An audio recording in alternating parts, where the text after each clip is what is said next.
汉宣帝本始2年，朝廷发生了一件诽谤案，诽谤对象可不得了，是宣帝的曾祖父汉武帝。诽谤的人叫夏侯胜，是当时的一名网红。他说汉武帝不配立宗庙，也不配有庙号，一时激起千层浪。以丞相为首的大臣对夏侯胜群起而攻之。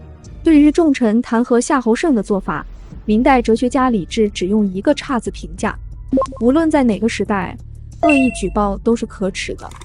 大汉盛世不应该只有一种声音。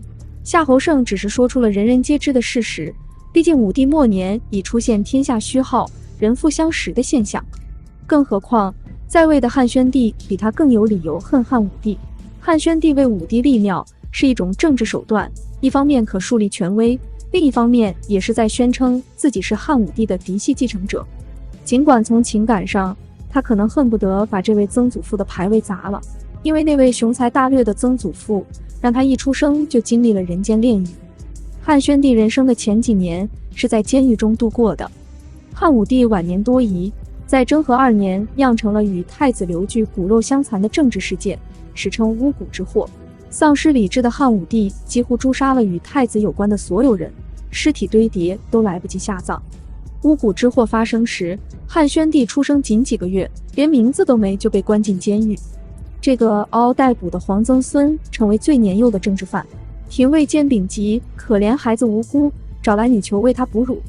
由于监狱中条件恶劣，皇曾孙多次染病，险些夭折。丙吉于是为他起名，并以来祈求健康。后来有一天，汉武帝生病了，听人说长安狱中有天子气，派人连夜搜查长安城各个监狱，囚犯无论罪行轻重，全部处死。丙吉再一次救了刘病已，他禁闭监狱大门，一直到天亮都拒绝士兵进入。晚年喜怒无常的汉武帝突然后悔了。巫蛊之祸后，他修建了思子宫，寄托对刘据的思念。当听到丙吉誓死守护皇曾孙后，他下诏大赦天下，赐刘病已自由。刘病已早已无家可归，也没有人愿意收养这个可能带来灾祸的孩子。不得已，刘病已再次回到狱中。丙吉自己掏钱雇保姆照顾皇曾孙，把每月俸禄中的米肉分给刘病已。后来丙吉打听到了刘病已的祖母史良娣家，史良娣早已死于巫蛊之祸，但他年迈的母亲真君还在人世。真君看到自己可怜的曾外孙无依无靠，就把他接到了史家。至此，刘病已才离开监狱，告别了那段不堪回首的童年。随着汉武帝即将走到生命的尽头，他对刘据的愧疚也就愈发深切。在去世前，命令恢复刘病已的宗室身份，由叶廷抚养。叶廷令张贺是酷吏张汤之子，也是为太子刘据生前的亲信，因而十分尽心地照顾他。到了刘病已娶妻生子的年纪，张贺还想把女儿嫁给他。张贺弟弟张安世是权臣霍光的左右手，深知其中利害，劝他哥放弃。刘病已毕竟是谋反的为太子的儿子，张贺虽然不能嫁女儿，但好事做到底，用自己的家财做聘礼，向一个叫许广汉的罪臣提亲，让刘病已娶了许家的女儿许平君。在刘病已登上帝位前，他一直都是很多人唯恐避之不及的罪人之子。出生不久没了爹妈，从懂事起所见的尽是污浊的牢房、犯罪的囚徒和暗藏的危机。等待刘病已的本是最苦的人生，多亏那些善良的人将他从深渊中拉了回来。在西汉的历代皇帝中，刘病已年轻时的经历最像汉高祖刘邦，也最接地气。史书记载，刘病已游历关中，对乡里的奸邪之徒了若指掌。他出身卑微，对贪官污吏、鱼肉百姓早有体会。皇位对刘病已而言遥不可及，直到元平元年前74年的秋天，一件事彻底扭转他的命运。这一年，汉昭帝刘弗陵驾崩，没有留下子嗣。刘弗陵是武帝最小的儿子，同时也是刘病已的同龄人，但按辈分算，刘病已得叫他一声叔公。汉昭帝无子，霍光得在宗室中选接班人，一开始选的昌邑王刘贺，结果刘贺是个不安分的，即位27天就把坏事做尽，气得霍光把他废了。在古人看来，废立皇帝是大逆不道之举，然而霍光毕竟有功于社稷，也始终没有露出野心，因而在史书中的评价是褒贬不一，而非曹操司马懿那样的差评如潮。不过他还是给历史贡献了一个词，行医祸之事，也就是大臣废立皇帝的意思，一指商朝的伊尹，或就是指霍光。其实对百姓而言，只要利国利民，阿猫阿狗当皇帝都一样。刘贺淘汰出局，皇帝还得重选，刘病已的名字进入了霍光的视线。大臣中首倡拥立刘病已的就是丙吉。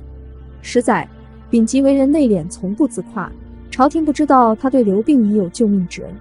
在霍光看来，刘病已确实是个不错的人选。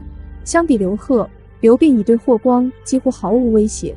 他在民间长大，根基薄弱，便于控制，在血缘上又出自魏太子一脉，和霍光同属魏霍家族。于是霍光拍板，刘病已被迎入宫，当天就正式即位。从庶人到诸侯，再到皇帝，他只用了1天，无疑是锦鲤本领，堪称千古奇谈。霍光成就了汉宣帝，也成为宣帝生平最大的对手。霍光独揽大权，朝中无论大事小事，先由霍光决断。史书记载，每见到霍光，汉宣帝如芒刺在背。然而宣帝自出生起就遭受大难，在民间吃尽苦头，善于察言观色，也能隐忍有韧性，就这样忍了霍光整整6年。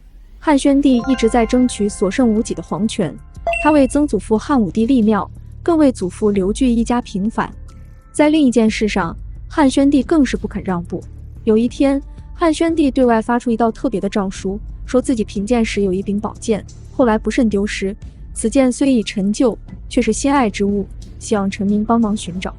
此时霍光极力促成女儿霍成君与皇帝的联姻。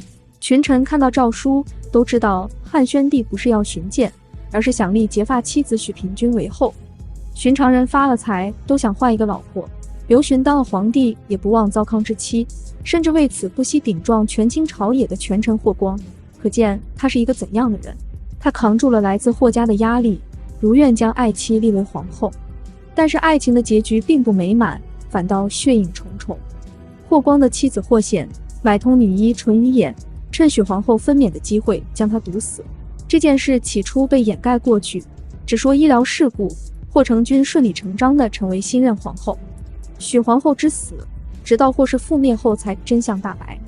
不过有一些史学家认为，这是汉宣帝为除掉霍家编造的罪名，许皇后实际上是死于难产。吕思勉先生就是这一观点的支持者。为了除掉霍光，宣帝也精明地设置了一番布局。他积极地拉拢宗室、大臣、外戚，利用一切可乘之机，不断发展自己的势力。燕王刘旦因谋反罪被逼自杀，其弟弟广陵王刘胥也曾觊觎帝位。汉宣帝不计前嫌，多次施恩宗室，还封燕王与广陵王的子孙为王为侯。对那些被开除属籍的宗室成员，宣帝也给他们改过自新的机会。由于当时宗室的地位已被推恩令削弱，霍光并不在意，也默许这些行为。宣帝因此成功地得到了宗室贵族的支持。汉宣帝还通过拉拢朝中大臣，从内部瓦解霍光集团。车骑将军张安世是霍光的左膀右臂，位高权重。他哥哥张贺还是汉宣帝年少时的恩人，但张安世一度看不起刘病已，还劝过他哥别把女儿嫁给这个穷小子。汉宣帝即位后，却多次赏赐张安世，给他的儿子们升职加薪。几年后，张安世逐渐脱离霍光一党，对汉宣帝忠心耿耿。随着霍光去世，仅仅过了2年，有人揭露许皇后一案真相，霍家的覆灭由此拉开序幕。最终霍氏家族因谋反被屠灭，霍宇被腰斩，霍山自杀，霍成君被废后遭到软禁，霍氏亲贵全部遭到清算。显赫一时的霍光家族就此烟消云散。然而没有霍光，也就没有汉宣帝。无论宣帝如何仇恨霍氏，他都是霍光政策的继承者，他将延续汉昭帝以来由霍光辅政开创的中兴之势。15年后，汉宣帝命人绘制11名功臣画像挂在麒麟阁。霍光一族虽被诛灭，但他本人依旧名列榜首。汉宣帝的时代此时才徐徐展开。昭宣中兴，将大汉从千疮百孔的危机中拉了回来。宣帝在位时，对内重现了生平景象，米价低到5文钱一担，对外平定匈奴、西羌，开创性地设立了西域都护府。他生长自民间底层，从群众中来，对不法官吏如何鱼肉百姓早有体会。为政的一大特色正是整肃吏治。从本始元年到神觉4年的15年间，汉宣帝曾7次下诏征召人才，选拔官吏，尤其注重从基层小吏选拔人才，作为郡守长官，一扫奸邪之风。汉宣帝的时代是循吏并出的时代，当时的名臣如颍川太守黄霸、洛阳太守韩延寿、京兆尹赵广汉等，起初都是名不见经传的小吏，靠政绩得以升迁，做官做到所居民腹，所趋民思。真正检验一个官员得不得民心的，是他离职后会不会得到人民群众的想念。汉武帝末年，民生凋敝，大量农民破产，被迫背井离乡，数以百万计的流民漂泊在大汉帝国的土地上。到了宣帝即位，他为赈济灾民开长平仓，并安抚流民，借公田、口粮、种子给农民，供他们耕种。愿意接受安排的流民可减免赋税徭役。他还关心鳏寡孤独老人，在位期间下达11道诏书，赐予钱帛。有学者统计，西汉帝王为鳏寡孤独者赐物的诏书共有20多道，其中宣帝一人就占了一大半。甚至就连改名，宣帝都是为了方便老百姓。古代要避讳天子之名，宣帝的名字并以这俩字都是常用字，不能用就影响到日常生活交流，常有人因触讳而被治罪。宣帝说，那朕就把名字改了，从此改名刘询，之前触讳的罪人全部赦免。历史不只是帝王将相的历史，盛世不只流于表面，而要看当时的民生。这么看，汉宣帝不失为一位好皇帝。汉宣帝的曾祖父汉武帝执掌皇帝宝座长达半个多世纪，建立不世之功业，却让帝国陷入危机。与曾祖父相似的另一点是，在汉宣帝统治后期，仿佛是受到什么家族诅咒，也逐渐变得刻薄寡恩。当年轻视刘病已的张安世就差点倒大霉。张贺去世后，宣帝感谢其抚养之恩，要封张安世过继给张贺的儿子张彭祖为侯。张安世诚惶诚恐，赶紧上书推辞。